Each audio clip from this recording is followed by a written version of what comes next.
মদিনার লাস্ট ইফতার। ইফতারের অবস্থাটা হচ্ছে এরকম।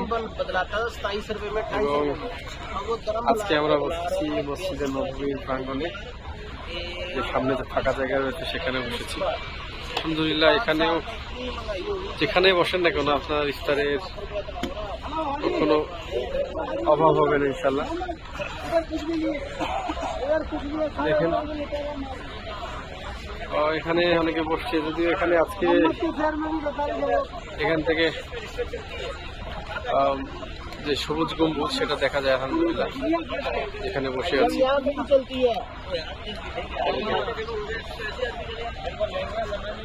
তো বেশ কয়েকদিন মদিনাতে কাটলো এবং মক্কাতে কেটে গেল। আলহামদুলিল্লাহ, অনুভূতিগুলো ছিল অন্যরকম। মক্কাতে থাকার সময় অনুভূতিগুলো এরকম ছিল যে যত বেশি ইবাদত করা যায়, যত কিছু করা যায়, সবই ভালো লাগছিল। আলহামদুলিল্লাহ, শরীরে যতক্ষণ পোলাচ্ছিল ততক্ষণ আমরা ইবাদত করেছি আলহামদুলিল্লাহ। এবং মদিনাতে এসে এখানকার অনুভূতিটা অনেক ভালো, অনেক অনেক ভালো। ইফতারের সময়কার অনুভূতি, সাহারির সময়কার অনুভূতি, কেমন লাইনের অনুভূতি, তারাবি বিভিন্ন ওয়াক্তের সালাতের অনুভূতি অসম্ভব ছিল। জানি না আল্লাহ কোনোদিন আরো কবুল করবেন কিনা।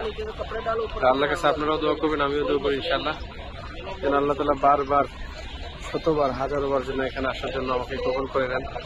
আমাদের সবাইকে যেন আল্লাহ রাব্বুল আলামিন মদিনার হাওয়া, মক্কার হাওয়া দেখার তৌফিক দান করেন। হাওয়া দেখে যদিও কোনো উপকার লাভ নাই, মক্কা মদিনা যেন আসার তৌফিক দান করেন আল্লাহ রাব্বুল আলামিন। সেই দোয়া অবশ্যই করবেন। Ashraful Islam signing out. আপনারা দেখছেন ট্রাভেল উইথ আশরাফুল। আসসালামু আলাইকুম ওয়া রাহমাতুল্লাহি ওয়া বারাকাতুহু। आपकी मर्जी जो उम्रा करेगा।